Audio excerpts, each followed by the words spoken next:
Aujourd'hui, je vous propose de plonger au cœur du burn-out, à travers le témoignage d'Iman.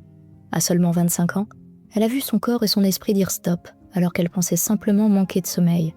Dans cet épisode, elle raconte sans filtre la spirale invisible de l'épuisement, de la culpabilité, l'isolement, mais aussi le long chemin vers la reconstruction. Une histoire sincère, puissante et pleine d'espoir, qui rappelle qu'un burn-out peut frapper à tout âge et qu'on peut s'en relever. Vous êtes sur État d'âme, le podcast au cœur de votre santé. Excellente écoute.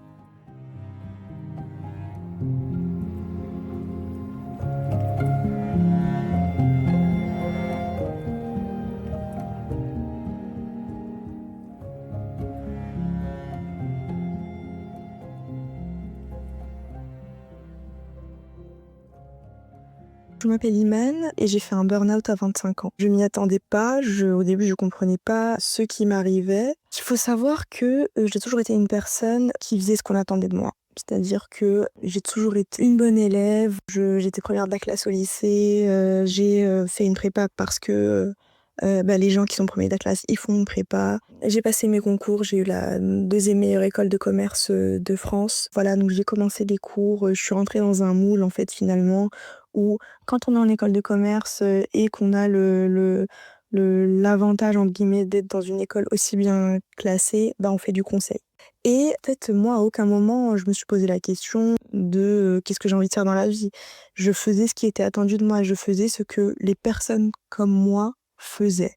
À l'époque, il y avait des choses qui m'intéressaient, j'aimais bien tout ce qui était marketing, luxe, etc. Et en rentrant dans cette école-là, c'était plus la finance, conseil, ce genre de choses. Et moi, j'avais pas la force de caractère, en fait, pour imposer ce que j'avais envie de faire et surtout me poser la question de ce que j'avais envie de faire. En fait, pour moi, c'est marrant, mais c'était même pas une option. J'ai fini mes études, j'ai tout fait comme il fallait, commencé un CDI dans un cabinet de conseil, vraiment le cliché du cabinet dans une tour à la Défense. Quand j'ai commencé avec beaucoup de passion, d'ambition. J'étais habituée à être un peu syndrome de la bonne élève, c'est-à-dire que j'étais habituée à toujours être première. Et donc, en arrivant, je voulais prouver que vous avez bien fait de me recruter, vous allez voir, je suis super, etc. Et surtout, j'étais incapable de dire non. En fait, c'est marrant, on parle rarement de ce sujet-là, du passage de l'école au monde du travail, parce qu'à l'école, OK, on a des profs qui nous donnent des devoirs et quelque part, ils savent notre charge de travail. Ils savent ce qu'on est capable ou en tout cas ce qu'on devrait, encaisser comme charge de travail. Alors que dans le monde de l'entreprise, c'est pas du tout comme ça que ça se passe. Les gens veulent se décharger, donc ils proposent, enfin ils demandent, avec un ton un peu qui te fait comprendre que t'as pas trop le choix et en fait, c'est à ce moment-là où la force de caractère personnel de chacun devrait rentrer en jeu et devrait dire «Ah non, non, non, mais moi, ça me va pas du tout» et cetera. Donc moi, j'étais incapable de faire ça et je restais travailler, très, très tard, parfois, sans pause déj. Mais parce que moi, je me suis jamais dit: «Non, il faut que j'impose mes limites». Je m'étais jamais dit ça. Surtout que les gens, enfin, en tout cas mes supérieurs, en apparence, en tout cas sur la forme, demandaient, assez gentiment, et en tout cas, je sentais pas que j'étais en position de dire non. Donc ça a fait que rapidement, j'étais surmenée et je le savais pas. Parce que pour moi, c'était de ma faute. C'est-à-dire que, j'avais encore cette vision, du prof et donc dans ce cas-là du manager qui connaît ta charge de travail et qui donc ne peut pas te demander quelque chose que tu es pas capable de faire. Donc si j'arrive pas à le faire, c'est juste que je n'en suis pas capable et donc c'est un problème personnel et pas le problème de mon management et donc c'était de ma faute. Et c'est là où il y a un cercle vicieux qui commence, c'est-à-dire que, je dis pas non, donc je suis rapidement, surmenée, mais je peux pas en parler parce que, c'est ça le monde de l'entreprise et donc c'est à moi de m'améliorer. Ce qui est complètement faux, soit dit en passant.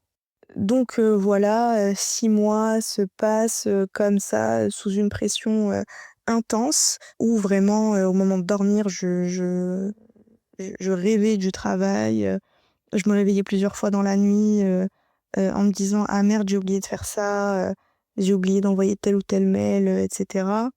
Les week-ends, j'étais, beaucoup trop fatiguée pour faire quoi que ce soit, enfin pour voir, mes potes, pour, faire des activités culturelles ou sportives ou quoi que ce soit, en fait. Donc je passais mes week-ends à dormir pour pouvoir être en forme, en semaine. Et donc petit à petit, j'ai commencé à refuser, des verres avec, des copains. J'ai refusé des voyages parce que, c'était pas le moment de poser des congés. Je m'isolais de plus en plus et je m'en rendais même pas compte. Je devenais super irritable. C'est-à-dire que j'avais des réactions complètement démesurées parce que clairement ça n'allait pas et je ne comprenais pas, je ne savais pas que ça n'allait pas. Ça a commencé vraiment de manière très insidieuse. Au début, OK, bon, j'ai fini particulièrement tard, mais c'est pas grave parce que mon management m'a dit: «Mais c'est super ce que tu fais, on n'aurait pas pu s'en sortir sans toi» et cetera, et je me sentais valorisée. Et donc plus c'est vraiment un piège parce que plus on te met dans cette position-là de: «Ah mais c'est génial, c'est trop bien ce que tu fais» et cetera, plus tu n'as pas envie de décevoir. Et donc ça renforce ce truc de: «Je peux pas dire non». J'aimais en fait avoir cette image de, la personne qui est capable de tout faire, qui est toujours là, on sait pas comment elle fait, mais elle le fait quand même et cetera. Et le temps passait, enfin plus le temps passait, plus je devenais en quelque sorte, prisonnière de cette image. Petit à petit donc, je m'isolais, je dormais de moins en moins bien et quand je réussissais à dormir, mon sommeil était pas du tout réparateur, donc j'étais tout le temps épuisée. Ça, c'était vraiment la première mission que j'ai faite, au sein de ce cabinet de conseil-là, où j'avais vraiment un sujet de charge. C'est-à-dire qu'il y avait énormément de travail. On était clairement sous-staffés et je n'osais rien dire.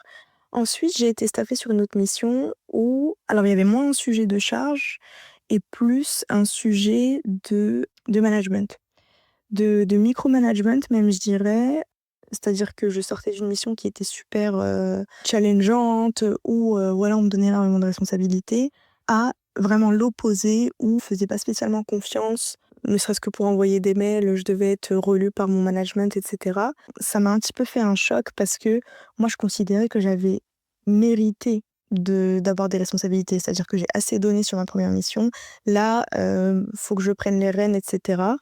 C'est surtout parce que aussi il y a cette image de responsabilité qui est vue comme un avantage, presque comme une récompense. Et donc ne plus l'avoir pour moi, ça me crée une autre forme d'angoisse qui est venue s'ajouter à un peu toutes ces somatisations que j'avais avant, qui étaient liées à la charge de travail et qui là, du coup, sont liées à un peu la perte, en tout cas moi je percevais comme la perte de ce statut un petit peu privilégié que j'avais au sein de l'entreprise.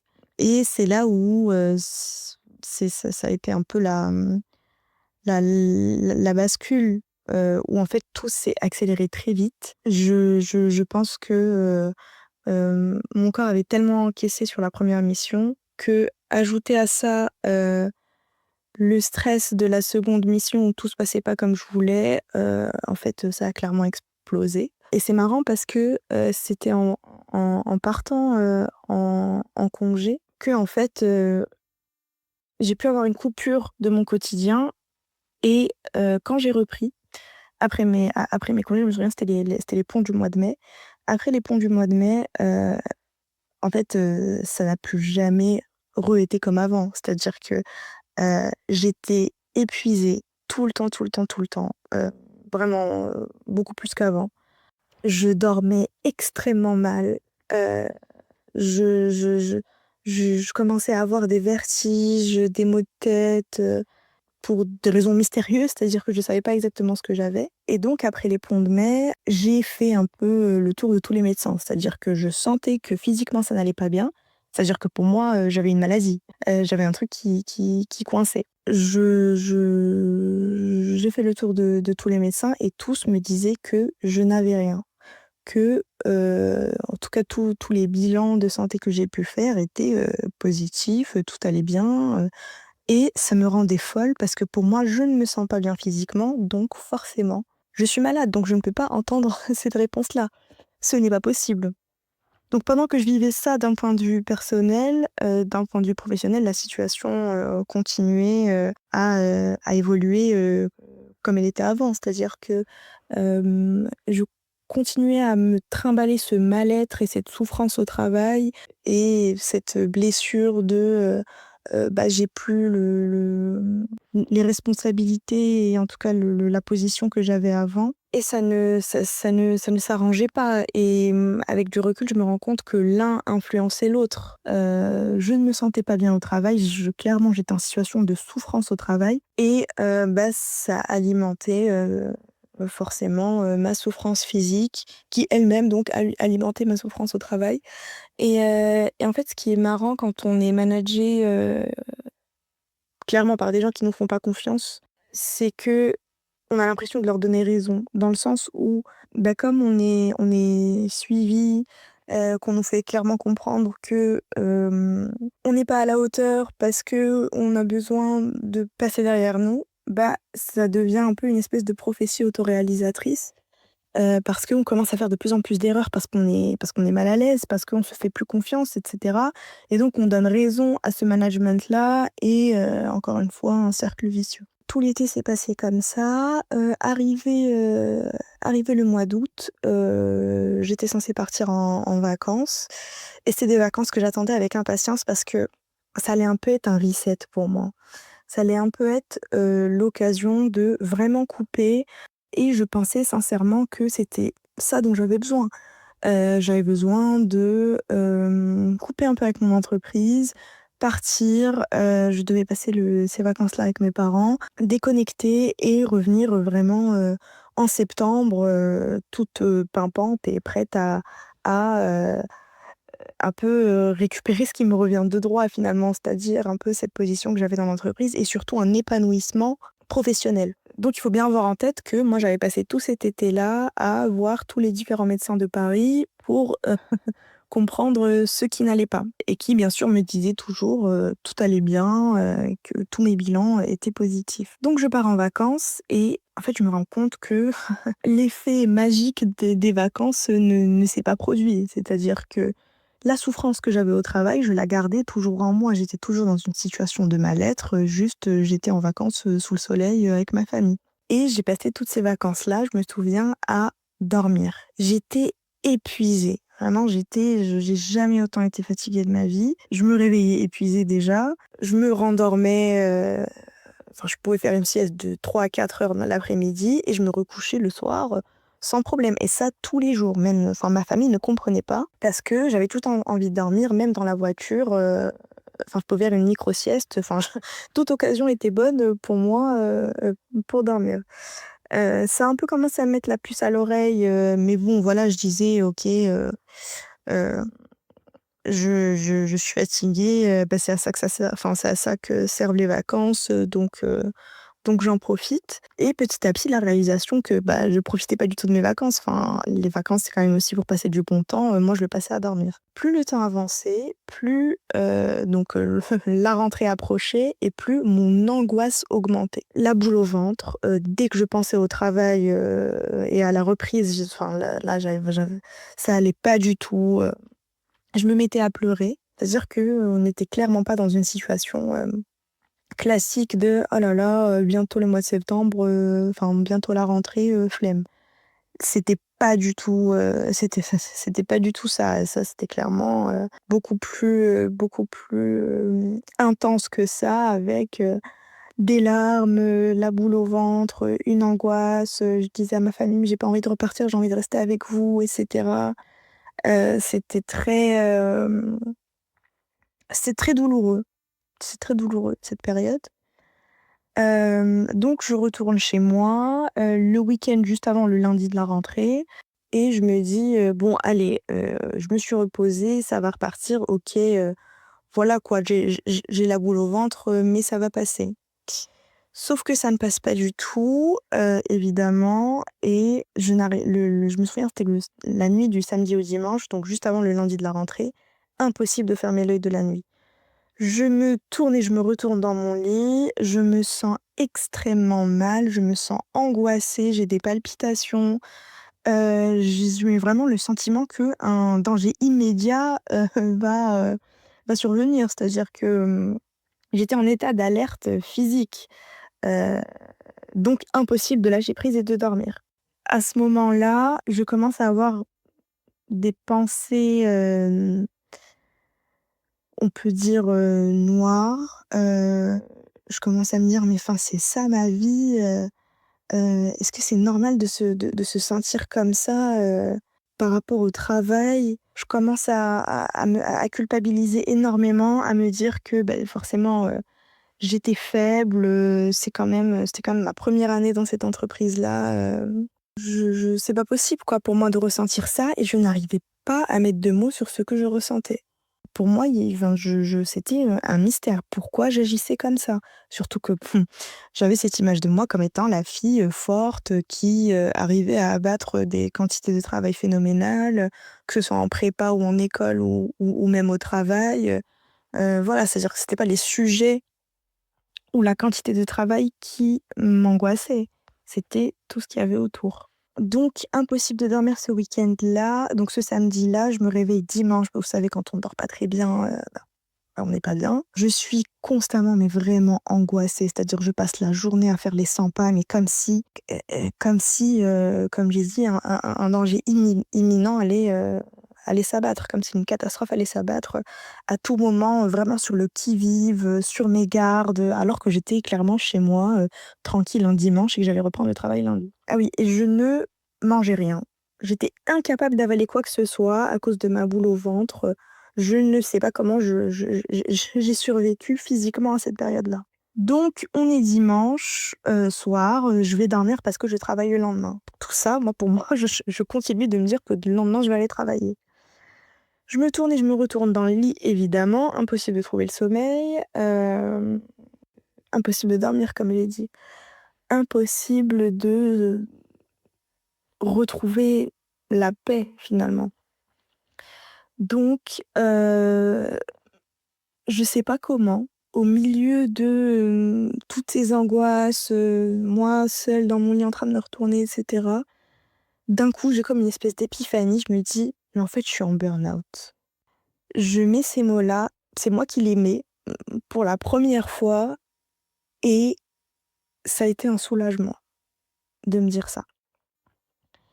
Ça a été un soulagement parce que j'arrivais enfin à me dire: «OK, il y a un truc qui cloche» et à mettre un mot dessus. Il était, je crois vraiment 2 heures du matin, hein, c'est-à-dire que je me retournais dans mon lit depuis 22 heures et à 1 heure 2 heures du matin, j'ai cette réalisation-là, que je ne saurais pas expliquer sincèrement. Je pense que c'est à force de réfléchir, de tourner le problème dans tous les sens, de vivre ce mal-être-là que je me dis: «Mais en fait, attends, c'est pas normal. Ça, c'est un burn-out». J'envoie un message à mon manager pour lui dire que je ne peux pas aller travailler le lendemain. Heu, j'allais, heu J'allais tellement mal, ça faisait, 2-3 jours que j'avais pas fait mes yeux de la nuit, je ne pouvais pas aller travailler. J'envoie ce message-là à mon manager et je prends rendez-vous chez le médecin. Je prends rendez-vous, et bah, là, je dors, je crois 3-4 heures cette nuit-là. Je me réveille, j'attends le rendez-vous avec impatience, je suis mais au fond du gouffre, je me sens tellement coupable, je me dis: «Mais j'aurais dû aller travailler, mais qu'est-ce qui me prend? Je peux pas ne pas aller travailler, c'est la rentrée, je devais commencer une mission chez un nouveau client, je pouvais pas me permettre». Je me sens, je me sens comme une merde toute la journée. Arrive enfin le rendez-vous chez le médecin, je vais voir le médecin. Donc c'était mon médecin, traitant qui me suivait depuis déjà un peu quelque temps, donc il me connaissait un petit peu. Il me pose, juste une simple question, «Ah bah alors, qu'est-ce que je peux faire pour vous?» Et là, je me mets à pleurer chez le médecin, mais vraiment toutes les larmes de mon corps. Je pleure toutes les larmes de mon corps, et j'essaye de lui expliquer entre mes sanglots tout mon mal-être, toute ma souffrance que j'ai traînée pendant tous ces mois, mes angoisses, mes palpitations, les vertiges que j'avais, tout ce qui n'allait pas, le fait que je mangeais plus, que je dormais plus, que j'étais fatiguée au bout de Enfin, que j'étais juste fatiguée, en fait, tout simplement, même pas au bout de 5 minutes de marche ou quoi que ce soit. J'étais juste tout le temps fatiguée. La preuve, c'était que pour aller voir mon médecin, j'ai dû prendre un Uber parce que impossible de prendre des transports. Parce que pour moi, c'était le parcours du combattant de sortir, de prendre le métro, vu que je dormais pas et que je mangeais pas depuis plusieurs jours. C'était vraiment horrible cette période-là. Je lui raconte tout ça et il me confirme mon autodiagnostic que donc c'est effectivement un burn-out. Et je lui dis: «Mais comment c'est possible? Enfin, je peux pas faire un burn-out à 25 ans». Et il me dit: «Mais il y a pas d'âge pour faire un burn-out». En fait, il me dit ça, mais je crois que je le crois pas tout de suite. Parce que je me dis: «C'est pas possible, c'est pas possible». Je sais que moi-même, je m'étais dit ça avant, mon médecin me le répète. Mais en fait, pour moi, un burn-out, c'est un truc, qui t'arrive, potentiellement quand tu as 40 ans, quand tu es, je sais pas, directeur financier de je sais pas quoi et que tu as 3 enfants à charge et que ta vie est éreintante. Ce qui objectivement n'était pas mon cas. J'avais pas d'enfants, j'avais pas spécialement plus de responsabilités que ça dans mon entreprise. Comment c'est possible? Comment c'est possible que ça m'arrive? Donc il me prescrit un arrêt maladie que je vis vraiment, en fait, plus qu'un soulagement. Moi, pour moi, ce médecin, je le pense encore aujourd'hui, il m'a sauvé la vie. Parce que sincèrement, je ne sais pas ce qui me serait arrivé si j'avais continué à, heu, me trimballer ce mal-être-là. Et j sincèrement, je ne sais pas ce qui me serait arrivé s'il m'avait dit: «Oh bah ça va, vous pouvez reprendre le travail, cette génération, vous devez vous bouger, vous êtes vraiment une géné» enfin, un peu tous les discours, qu'on peut entendre. Sincèrement, je sais pas ce qui me serait arrivé. Je le pense vraiment, vraiment, je pense vraiment qu'il m'a sauvé la vie, ce jour-là. Une fois que le diagnostic est tombé, donc il a été confirmé par mon généraliste, je pars en arrêt maladie de 2 semaines. J'envoie mon arrêt, à mon entreprise, j'éteins tout, le téléphone pro, l'ordinateur pro et j'essaie enfin de dormir. J'arrive un petit peu, mais la culpabilité me ronge. Je me dis, enfin, c'était la première fois que je posais un arrêt maladie de ma vie. C'est quand même fou. Je me dis: «Mais c'est pas possible, j'ai fait faux bond, à mon client, je me suis pas présentée, comment je vais faire?» Et cette période-là, je la vis aussi sous l'horizon de la fin de l'arrêt maladie, c'est-à-dire que, bah, dans 2 semaines, je devais retourner en entreprise. En fait, c'était dur parce qu'on peut pas clairement et facilement lâcher prise quand on sait que dans 2 semaines, on va devoir y retourner. Mais en même temps, il y a pas d'autre option. J'étais perdue, je savais pas ce que j'allais faire. Je savais même pas, en fait, moi, j'avais entendu le diagnostic, je l'ai compris, mais je comprenais pas encore ce que ça voulait dire concrètement. Donc la seule option, c'était un arrêt maladie. Je me souviens que j'étais tellement gênée, heu, tellement honteuse quand mes potes me demandaient, bah, OK, enfin ou alors mes collègues, avec qui j'étais proche, avec qui, bah, forcément j'ai noué des relations amicales qui sont des gens, vraiment très, très cool. Quand ils me posaient la question, bah, ouais, je suis en arrêt maladie, mais j'avais limite envie de mentir. J'avais limite envie de leur dire: «Non, non, mais j'ai un problème de santé, physique, rien à voir» et cetera. Parce que utiliser le B-word, le burn-out, en fait, le mot était trop fort. Enfin, c'est un tabou. C'était comme s'il y avait écrit, «fragile» sur mon front, en fait. Et ça ne pouvait pas être moi. Moi, je n'étais pas cette personne. Moi, j'étais une personne qui a toujours bien fait, qui arrivait à encaisser, qui pouvait travailler pendant de longues heures. Non, non, non, moi, je refuse cette étiquette-là. Forcément, je m'isole.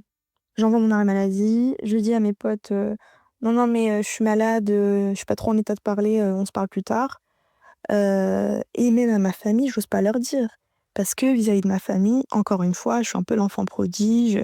J'ai fait des super études, sans problème, j'ai trouvé un travail sans problème, tout se passe super bien, je gagnais quand même plutôt bien ma vie, par rapport à mon âge. Qu'est-ce que j'allais leur dire? Et surtout, mes parents ne savaient pas ce qu'était un burn-out. Pour eux, enfin, c'est un peu un concept, mystérieux, inconnu, on sait pas trop ce qu'il y a derrière, et honnêtement, même pour moi, je savais pas trop ce qu'il y avait derrière. Hem, donc comment je pouvais m'attendre à ce qu'ils comprennent? J'étais tentée de ne pas leur dire, j'étais tentée de cacher, voire de mentir, mais c'est pas cette relation-là que j'avais avec ma famille. on est quand même plutôt proches, donc j'ai décidé de leur dire la vérité. En fait, ils avaient bien vu que pendant les vacances, ça allait pas du tout, je n'étais pas moi-même, j'étais pas dans mon assiette. Donc c'était pas tant une surprise que ça pour eux et surtout, ils disaient: «Enfin, tu pas bien, hein, ta santé, c'est la priorité, on verra après». Ils étaient quand même, moi j'ai quand même été agréablement surprise par leur réaction parce que je m'attendais vraiment à plus de, entre guillemets, fermeté, un peu comme quand t'es petit et que t'as pas envie d'aller en cours et que tu fais genre tu malade et que tes parents qui disent: «Bon là, allez, ça suffit les conneries, tu vas en cours». Je m'attendais vraiment à cette réaction-là et je trouve que ça en dit long parce que, quelque part pour moi, j'avais encore un peu ce rapport à mes parents d'enfant à parent alors que j'avais quand même 25 ans, j'avais mon appart, j'avais mon travail, j'étais quand même une adulte, quoi. Donc heu, donc voilà, ça en dit long. J'ai commencé à voir une psy à ce moment-là, justement, ça a été on a pu en discuter en long, en large et en travers. Hem et donc ma psy, j'ai commencé à la voir une fois par semaine parce que j'avais besoin de comprendre, mais qu'est-ce qui se passe? Qu'est-ce qui a pu arriver? Comment j'ai pu en arriver là? Comment j'ai fait pour craquer? Et surtout à mon âge, pour moi, je pensais dur comme fer que c'était une anomalie, que c'était pas possible. C'est pas possible de faire un burn-out à 25 ans pour moi. Donc mes, 2 semaines d'arrêt maladie, en fait, clairement, c'est 2 semaines, c'est pas suffisant pour, sortir d'une situation comme ça c'est évident. Ça permet néanmoins de prendre un temps pour réfléchir à tout ce qui s'est passé. En fait, honnêtement, même pas de réfléchir à ce qui s'est passé, juste recommencer à dormir, manger et penser à autre chose que sa situation. La priorité pour moi, c'était vraiment ça. J'étais dans une souffrance, mais abyssale, vraiment, une souffrance comme j'ai jamais souffert de ma vie. Rien, rien, rien n'allait. Je passais ma journée à pleurer. Je comprenais pas ce qui m'arrivait. J'ai compris ensuite que, c'était une dépression et le burn-out et dépression, j'ai compris du coup après que ça allait de pair, malheureusement. En fait, on sait pas trop ce qui, en tout cas selon les médecins, on sait pas trop ce qui génère quoi, c'est-à-dire, qui précède quoi. Est-ce que c'est le burn-out ou est-ce que c'est la dépression? Mais en tout cas, voilà, j'étais dans un état, vraiment horrible. J'ai eu pas mal de soutien de la part, d'une amie proche, et de mon copain, qui habitait quasiment avec moi sur cette période-là parce que je ne supportais pas d'être seule. J'avais enfin quelqu'un qui, pouvait me faire à manger, qui quand même faisait attention à: «Est-ce que je mange bien? Est-ce que je dors bien?» Enfin juste qui prenait soin de moi, en fait, finalement, parce que clairement j'étais pas en état de le faire. Ça rendait aussi, les moments plus fun, comme le fait de manger, par exemple, manger à 2, c'est pas comme manger seul, ça c'est une motivation supplémentaire, on va dire. Parce que clairement, j'étais revenue à un état limite, d'enfant où j'avais besoin d'une motivation, d'une récompense pour, manger, pour dormir, et cetera. Je passais ma journée à, regarder des séries pour penser à autre chose parce que je ne pouvais pas rester, 2 minutes, toute seule dans ma tête, quoi. Parce que dès que j'étais toute seule sans distraction, les pensées, très, très, très négatives, revenaient tout de suite. Et c'est dire, hein, parce que je trouve que honnêtement, j'ai pas vécu grand chose dans ma vie, mais de mon expérience, ne pas pouvoir être seule avec soi, c'est le pire sentiment. C'est le pire sentiment parce qu'on est tout le temps, en fait, avec soi. C'est-à-dire que, rechercher la compagnie, constante des autres et ne pas supporter être seule avec soi, c'est vraiment horrible et c'est le signe que ça va vraiment, vraiment pas. À part les gens proches, je n'ai pas osé en parler un peu à mon deuxième cercle, on va dire, au cercle plus élargi. Je ne savais pas quoi dire, je ne savais pas expliquer la situation. Même ma famille, en fait, heu, quand ils ont vu que la situation durait parce que du coup, après mon deuxième, après les 2 semaines, je suis retournée voir mon médecin pour lui dire, «Ça va pas du tout». Enfin, ça va toujours pas, donc il m'a remis 2 semaines. Et la situation a continué comme ça, jusqu'en décembre. En sachant qu'en novembre, début novembre, j'ai décidé d'arrêter de voir mon médecin traitant, donc un généraliste, pour aller voir un psychiatre qui lui était forcément beaucoup plus, j'ai envie de dire compétent sur ce genre de sujet, qui connaît plutôt bien et donc à ce moment-là, j'ai pu avoir des arrêts maladie plus prolongés. Donc au global, je suis restée en arrêt de début septembre à, un peu avant Noël, fin décembre, on va dire. À ce moment-là, donc comme je disais, comme ma famille voyait que ça durait assez longtemps et que la situation s'améliorait pas spécialement, j'ai commencé à avoir des questions, du style, «Mais qu'est-ce qui a généré ça exactement? Mais comment enfin, ta situation, c'est quoi exactement? Comment tu te projettes? Comment tu as fait pour en arriver là?» Et en fait, c'est des questions auxquelles je n'avais pas de réponse. Je n'ai pas de réponse à ces questions. Moi-même, je sais pas. Moi-même, je vais voir ma psy toutes les semaines pour essayer d'avoir une réponse. Donc, très vite, j'ai commencé à éviter les coups de fil de ma famille, malheureusement, alors qu'on a toujours été proches. En fait, je ne voulais pas qu'on me pose des questions auxquelles je n'avais pas de réponse. Et à un moment, j'étais fatiguée de tout ça. J'avais plus envie d'être dans le divertissement, dans la distraction, heu, parce que j'avais envie d'essayer de retrouver une vie à peu près normale où j'avais pas besoin voilà, je sais pas, de motivation ou quoi que ce soit pour juste, manger ou dormir. J'avais envie au moins que j'arrive à prendre soin de moi seule et que je puisse, au moins répondre à mes besoins, physiologiques seule, en gros. Donc à la fin décembre, dès que physiquement j'ai pu récupérer un petit peu, vu que j'ai recommencé à avoir petit à petit une alimentation saine, j'ai pu déjà m'alimenter, dormir à des horaires, réguliers. J'ai repris le yoga à ce moment-là, ça m'a fait énormément de bien. Je me suis dit: «OK, ça va mieux, faut que je retrouve le travail» parce que pendant cette période-là, moi, j'étais dans un mindset de: «Faut que je sauve les meubles de ma carrière». Parce que pour moi, à ce moment-là, en fait, j'avais l'impression que tu revenais pas d'une situation comme ça. C'est-à-dire que tu pouvais pas, avoir la même carrière qu'avant dans cette entreprise-là. Ce qui est évidemment complètement faux, parce que la vie n'est pas linéaire. On a des arrêts, on a des moments où on a de l'énergie à revendre et des moments bah, c'est pas trop le moment parce qu'on a des problèmes perso et cetera et cetera. Mais moi, enfin, c'est un peu bête, mais moi, je savais pas du tout ça. Moi, pour moi, ta vie pro, c'est ta vie pro, tu te donnes à 100 tous les jours et après, ta vie perso, c'est ta vie perso. Enfin, tu gères, ta vie de ton côté, quoi. C'était, particulièrement toxique comme comme, comme mindset. Et c'est sûr que, mon mindset, à cette époque-là n'est pas étranger à ce qui m'est arrivé. Petit à petit, j'essayais un peu dédramatiser la situation, de ne plus avoir honte parce que clairement, c'était la honte et la culpabilité qui prédominaient à ce moment-là. Je connaissais personne de qui avait déjà vécu ça, vu que je connaissais principalement que des gens de mon âge.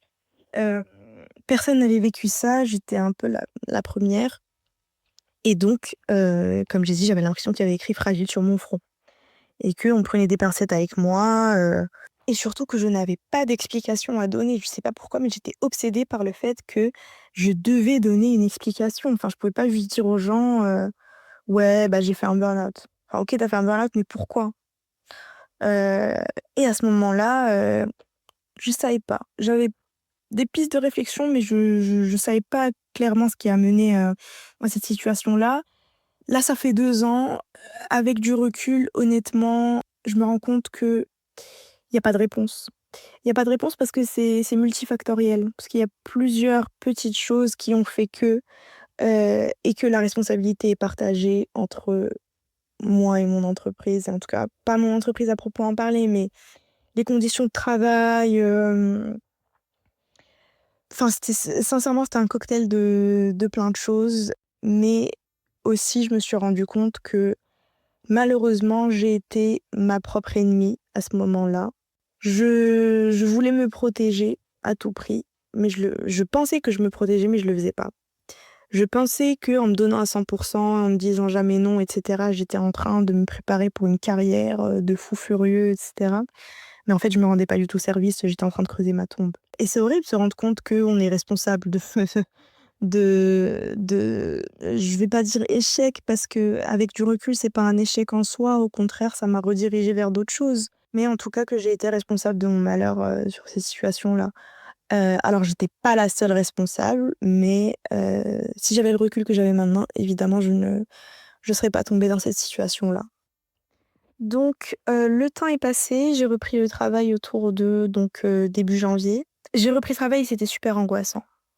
En fait, j'ai même pas pensé à ne pas reprendre. C'est-à-dire que pour moi, c'était évident que j'allais revenir. J'ai repris le travail, c'était très, très dur en fait, j'appréhendais énormément de revoir, les mêmes personnes, enfin, c'était sûr qu'on allait me poser des questions et on m'a posé des questions, «Alors, qu'est-ce qui t'est arrivé?» et cetera.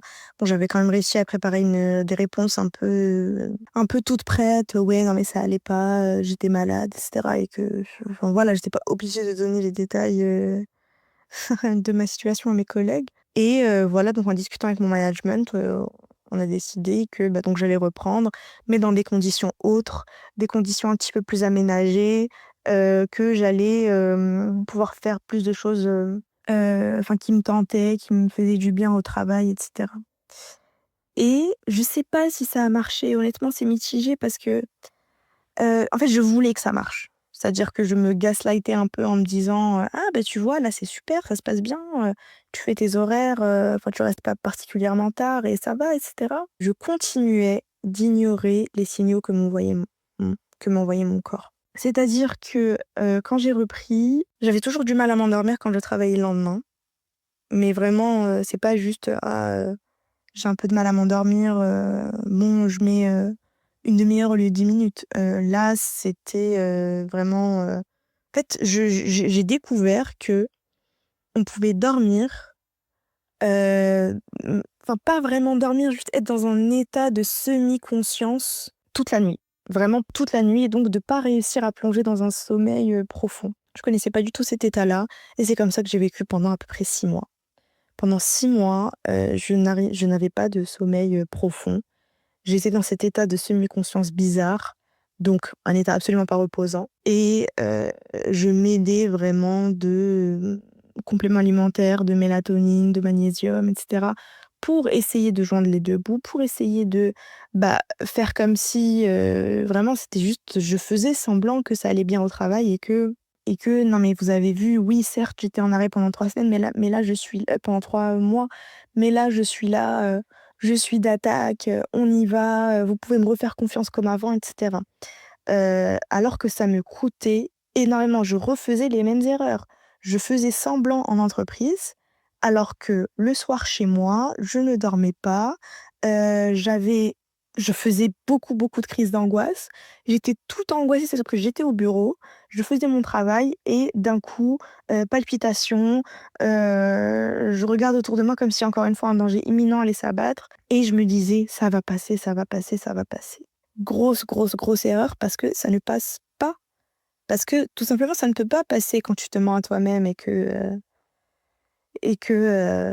tu fais semblant que tout va bien. Ça ne peut pas passer quand il y a un mal-être interne qui est aussi ancré que ça. Je continue de faire semblant donc de janvier à octobre. C'est quand même long, hein. J'ai quand même tenu 10 mois, vraiment en faisant croire, à tout le monde que ça y est, c'était reparti de plus belle. À partir de là, c'est une deuxième étape qui s'ouvre. Pour moi, là, c'est vraiment le chapitre 2 qui commence parce que, en fait, j'ai tenté. J'ai fait tout ce que je pouvais, j'ai puisé vraiment dans mes dernières ressources, j'ai été, vraiment dans mes derniers retranchements et clairement non, 10 mois après, j'ai tenu et non, ça ne marche pas, ça ne fonctionne pas, c'est pas fait pour moi. Et là se pose la question: «Mais c'est pas fait pour moi, mais tu vas faire quoi?» Et donc commence un tourbillon de questionnements qui clairement me déprime, dans le sens, vraiment primaire de je suis en dépression, diagnostiquée et cetera par mon psychiatre. Il me met sous antidépresseur, chose que j'avais refusée pour le premier arrêt, parce que ça me faisait un petit peu peur tous ces sujets, enfin tout ouais, un peu tout cet univers-là, c'est con parce que quand on est clairement ignorant sur ce genre de sujet, on peut vite avoir peur. Enfin, moi, dans ma tête, antidépresseur, je pars en hôpital psychiatrique, quoi. Et peut-être que j'en avais besoin, j'en sais rien, mais enfin, je pense pas parce que mon psychiatre m'en a pas parlé. Mais ça me faisait peur, j'avais pas envie d'en arriver là. Au bout du deuxième arrêt, donc moi, j'ai envie de dire burn-out chapitre 2, je me suis dit: «Non, franchement là, je peux pas revivre ce que j'ai vécu l'année dernière. Je fais tout, enfin, j'utilise vraiment tous les leviers à ma disposition pour aller mieux». Donc antidépresseurs, anxiolytiques quand j'en ai besoin, quand je sens vraiment que l'angoisse est grande, et je sentais que mon corps était épuisé. Heu, il était épuisé parce que je lui infligeais, involontairement bien sûr, les crises d'angoisse, les palpitations, le fait d'être sur ses gardes, H24, bah, c'est un poids pour ton corps qui n'est pas détendu, qui vit sous stress permanent, et je me dis: «Non, franchement non, est-ce que c'est ça la vie que j'ai envie d'avoir?» Surtout à mon âge, j'avais presque 26 ans à l'époque, 1 an après. Non, honnêtement, j'en avais marre, ça avait assez duré. Mais d'un autre côté, je ne savais pas comment aller mieux durablement. Donc sur cette période-là, antidépresseurs et dépression vraiment, hein, la dépression comme on voit dans les films de: «Je peux pas sortir de mon lit et encore une fois, j'arrête de me nourrir». Mais au moins je dormais, c'est déjà ça. Donc commence une période noire, mais un petit peu moins noire que la première, parce que j'ai envie de dire: «Bon, c'est du vu et revu quoi, je sais ce que c'est, j'ai un peu d'expérience». Et là, mon arrêt maladie a duré très, très, très, très longtemps. Heu, il a duré presque 1 an que je suis en arrêt maladie, enfin que j'étais en arrêt maladie. Et sur cette période-là, j'ai vécu plein de choses parce que je me suis dit: «Je ne vais pas retourner en entreprise, comme je pensais avant, le plus vite possible pour, sauver les meubles de ma carrière, hors de question. Je sais que je ne resterai plus dans cette entreprise-là parce que je leur ai donné une deuxième chance et que ça n'a pas marché». Et quand je dis ça, je considère pas vraiment que c'est la faute de l'entreprise, mais c'est juste qu'il y a une incompatibilité maintenant, entre cette entreprise et moi. Et aussi, on peut pas guérir dans l'environnement qui nous a rendus malades. Fallait que je me rende à l'évidence et que je n'allais pas retourner là-bas. Mais maintenant, qu'est-ce que je fais? Et le truc, c'est qu'on peut pas penser sérieusement à ce qu'on veut faire quand on quand on vit une situation de mal-être comme ça. Donc, première des choses, dans l'ordre du jour, aller mieux. Et aller mieux, allez, je veux dire, bon courage quoi. Il y a pas de recette, pour aller mieux du jour au lendemain. Donc ça a pris des mois et des mois, ne serait-ce que pour recommencer à sortir de chez moi. J'ai décidé cette fois-ci que j'allais, bah, parler de ça, honnêtement à mes potes et leur dire: «Bah, voilà, écoutez, c'est la situation, je suis pas bien, fuck quoi». Voilà, c'est la situation elle est ce qu'elle est, je suis pas bien, et je ne m'en excuserai pas. Et ça, c'est vraiment la principale évolution par rapport à la première fois. Donc ça a duré longtemps. La libération de la parole m'a aidée aussi. Enfin, la libération de ma parole m'a aidée. Le fait d'en parler, librement autour de moi, d'assumer, bah, voilà, c'est comme ça. Un petit peu de sport, une alimentation équilibrée. Je sais que ça fait très cliché, mais ça aide vraiment. J'ai essayé de me reconnecter à des choses que j'aimais faire enfant. Ça, c'est la psychothérapie qui m'a vachement aidée. C'est ma psy, en fait, qui me donnait beaucoup de conseils, qui me dit, bah, justement ce que je viens de dire, «Essaye de te reconnecter à des choses qui te plaisaient quand tu étais, plus petite» et cetera. J'ai recommencé à lire. Ça faisait vraiment des années que j'avais pas lu, alors que j'ai passé littéralement toute mon enfance et adolescence à, heu, à dévorer des livres. Depuis la prépa, j'étais incapable de prendre un livre, et de lire pour le plaisir. Je me suis reconnectée à cette passion-là. J'ai commencé à aller au cinéma très, très régulièrement, ça m'a fait du bien, en fait, l'art me faisait du bien, que ce soit, par la littérature ou par le cinéma, ou par les expos, les musées. Enfin, tout cet univers-là, me faisait énormément de bien et j'ai appris à lâcher prise. Et j'ai pas malheureusement de recettes, magiques à vous communiquer pour vous dire: «Faites ça et ça ira mieux en une semaine», parce que moi, ça m'a pris des mois et des mois.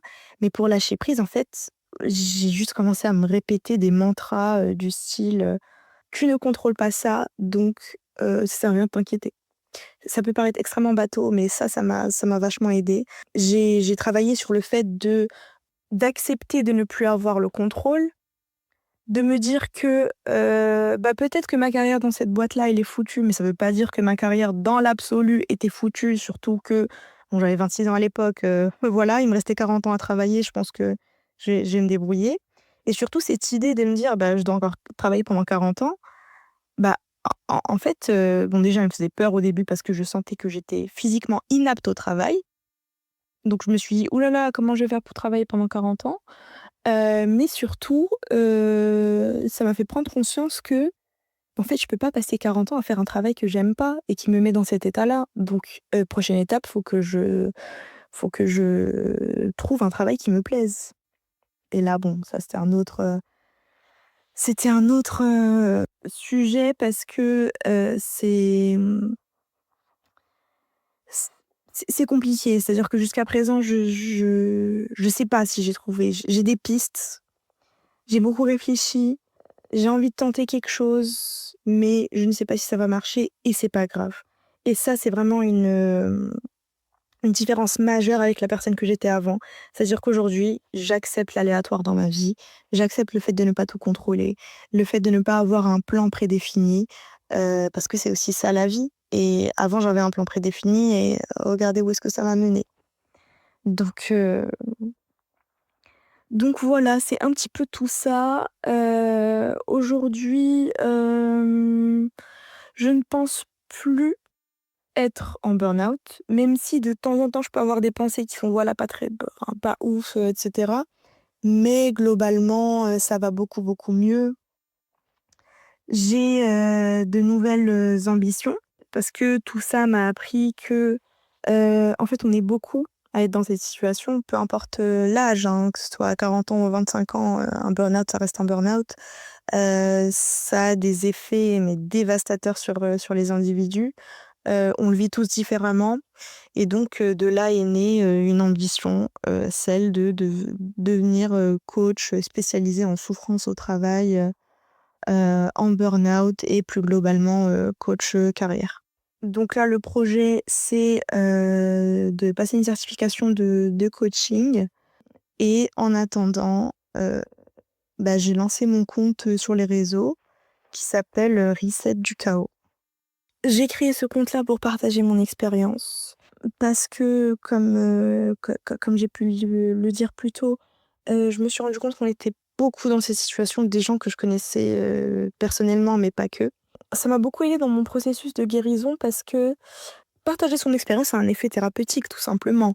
Le fait d'être lu, d'avoir un sentiment, de l'écrire et de le partager, c'est comme si on le sortait physiquement de sa tête et qu'on le balançait comme ça sur les réseaux. Alors, je c'est très récent, hein, enfin, mon compte est très, très, très jeune, mais j'ai quand même eu la chance, d'avoir rencontré, beaucoup de personnes de cette manière-là, des gens qui vivent exactement ce que je vis ou ce que j'ai vécu avant, qui sont à des étapes plus ou moins avancées du burn-out et j'avais aussi envie de faire de la prévention, en fait. Parce que j'étais tellement ignorante sur ce sujet-là, et si je l'étais pas, ça m'aurait vraiment, fait économiser beaucoup de temps et beaucoup de souffrance, clairement. Globalement, j'ai des retours vraiment positifs, par rapport à mon contenu, c'est-à-dire que, bon après, quand on est un petit créateur sur les réseaux, c'est pas facile de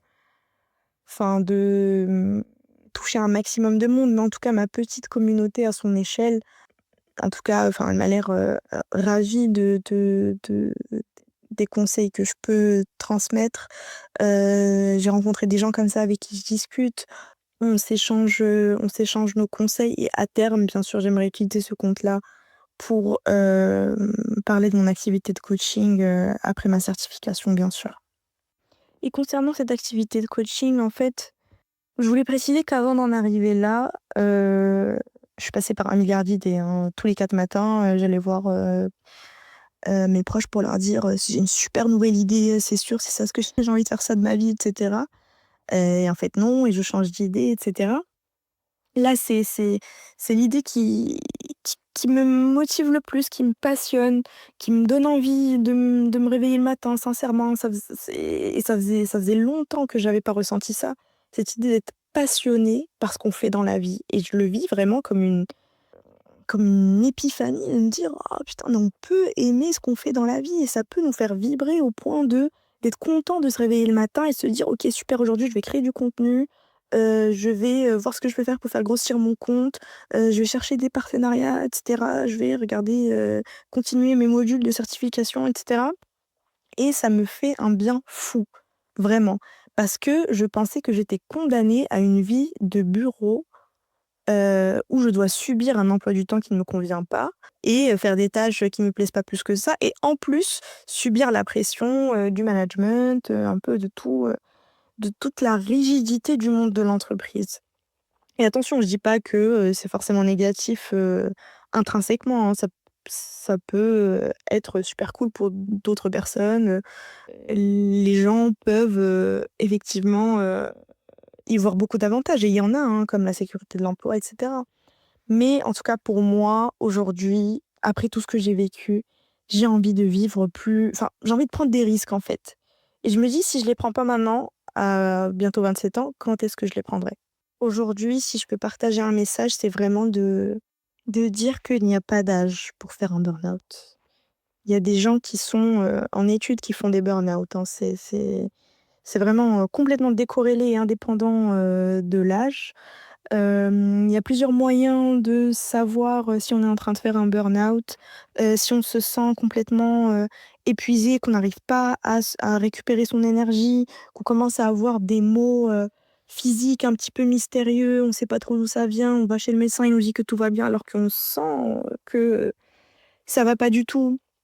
Si on commence un petit peu à s'isoler son entourage, à s'éloigner petit à petit, à plus trop répondre aux messages, si on se sent constamment de mauvaise humeur, voilà, il y a énormément de de signes comme ça qu'il faut connaître. Vous pouvez d'ailleurs, jeter un petit coup d'œil à mon compte, qui les reprend, assez bien, je pense. La vie est beaucoup trop courte pour faire un travail qui nous plaît pas. Ça, c'est vraiment la principale réalisation, non seulement qui nous plaît pas, mais aussi, qui clairement nous détruit, hein. En tout cas, moi, c'était clairement mon cas. C'était un travail qui me détruisait, physiquement et mentalement. Et encore une fois, c'est de la faute de personne, mais c'était une incompatibilité, en fait.